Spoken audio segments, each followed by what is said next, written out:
പൊന്നാനി നഗരസഭ dialysis and research സെന്ററിന്റെ പുതിയ കെട്ടിടത്തിന്റെ പ്രാരംഭഘട്ട നിർമ്മാണം പൂർത്തിയായി. ഈ മാസാവസാനത്തോടെ തറനിരപ്പിലുള്ള നിർമ്മാണം പൂർത്തിയാക്കും.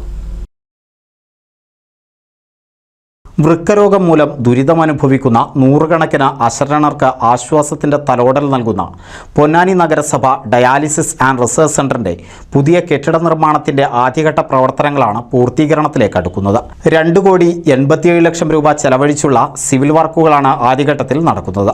മഴക്കാലത്തിനു മുമ്പ് ഫൗണ്ടേഷൻ വർക്കുകൾ പൂർത്തീകരിക്കും. 30 തൂണുകളുടെ നിർമ്മാണം പൂർത്തിയായി. മെയ് 30 ഒന്നാം ഘട്ട പ്രവർത്തനങ്ങൾ പൂർത്തീകരിച്ചു.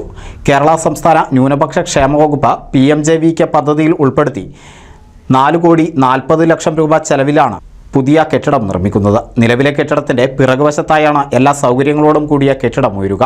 കൂടുതൽ ഡയാലിസിസ് രോഗികൾക്ക് സേവനം ലഭ്യമാക്കുകയും ഡയാലിസിനെത്തുന്നവരുടെ കൂട്ടിരിപ്പുകാർക്ക് തൊഴിൽ പരിശീലനം നൽകുന്നതുൾപ്പെടെയുള്ള സംവിധാനങ്ങൾ ക്രമീകരിച്ചാണ് കെട്ടിടത്തിനുള്ള രൂപരേഖ തയ്യാറാക്കിയത്. EB ആശുപത്രി കോമ്പൗണ്ടിലെ വർഷങ്ങൾ പഴക്കമുള്ള കെട്ടിടത്തിലാണ് നിലവിൽ ഡയാലിസിസ് സെന്റർ പ്രവർത്തിക്കുന്നത്. പൊന്നാനി നഗരസഭയിലെ PMJVK പദ്ധതി പ്രകാരം അനുവദിച്ച ഡയാലിസിസ് സെന്റർ നിർമ്മാണം അതിൻ്റെ പ്രാരംഭഘട്ടം ഏതാണ്ട് പൂർത്തിയാക്കിയിട്ടുണ്ട്. 4,40,00,000 രൂപ അടങ്കൽ തുക അനുവദിച്ചിട്ടുള്ള ഈ പ്രവൃത്തിക്കായിട്ട് 2,87,00,000 രൂപയുടെ സിവിൽ വർക്കുകളാണ് കരാറാക്കി പ്രവൃത്തി ആരംഭിച്ചിട്ടുള്ളത്.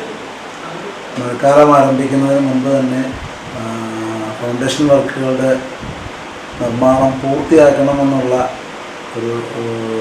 ഇതിൻ്റെ അടിസ്ഥാനത്തിലാണ് പ്രവൃത്തികൾ ത്വരിതഗതിയിൽ നടന്നുകൊണ്ടിരിക്കുന്നത്.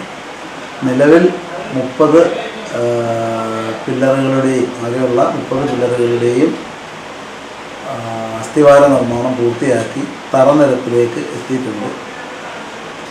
അത് അടിയന്തരം ഈ മാസം മെയ് 30 ഫൗണ്ടേഷൻ തറനിരപ്പിലുള്ള നിർമ്മാണം പൂർത്തിയാക്കി ഒന്നാം ഘട്ടം അവസാനിപ്പിക്കാനാണ് നഗരസഭ ശ്രമിച്ചുകൊണ്ടിരിക്കുന്നത്. നിലവിൽ 27 ഡയാലിസിസ് മെഷീനുകൾ ഉപയോഗിച്ച 2 ഷിഫ്റ്റുകളിലായി 100-ലധികം രോഗികൾക്ക് ഡയാലിസിസ് സൗകര്യം ഉപയോഗപ്പെടുത്തുന്നുണ്ട്. സെന്ററിന്റെ പ്രവർത്തനത്തിന് തുച്ഛമായ സർക്കാർ ഫണ്ട് മാത്രമാണ് ലഭിക്കുന്നത്. എന്നാൽ സുമനസ്സുകളുടെ അകമഴിഞ്ഞ സഹായം മൂലമാണ് സെന്റർ മുന്നോട്ട് പോകുന്നത്. സെന്ററിന്റെ പ്രവർത്തനത്തിനായി സുമനസ്സുകളായ പ്രവാസികൾ ഉൾപ്പെടെ നിരവധി പേരാണ് സാമ്പത്തിക സഹായവും മരുന്നുകളും മെഷീനും ഉൾപ്പെടെ സംഭാവന ചെയ്യുന്നത്. പൊന്നാനി നഗരസഭ ഭരണസമിതിയും ഡയാലിസിസ് കോർഡിനേഷൻ കമ്മിറ്റിയും നടത്തുന്ന മാതൃകാപരമായ പ്രവർത്തനമാണ് സെന്ററിനെ സുഗമമായി മുന്നോട്ട് കൊണ്ടുപോകുന്നത്. നിരവധി പേരാണ് ഡയാലിസിസിനായി ഇപ്പോഴും അപേക്ഷ സമർപ്പിച്ച് കാത്തിരിക്കുന്നത്. പുതിയ കെട്ടിടം യാഥാർത്ഥ്യമായാൽ നിരവധി പേർക്ക് ഡയാലിസിസിനുള്ള സൗകര്യമൊരുങ്ങും. NCV news Ponnani. പുതുമയാർന്ന ഡിസൈനുകളിൽ ഡയമണ്ട് കളക്ഷനുകൾ, വിവാഹ പാർട്ടികൾക്ക് നേടാൻ സ്പെഷ്യൽ പാക്കേജുകൾ. സ്വാഗതം പുതുമയാർന്നൊരു ഷോപ്പിംഗ് എക്സ്പീരിയൻസിന്. Kerala golden diamonds, the family jeweller, main road, Vadakkekad.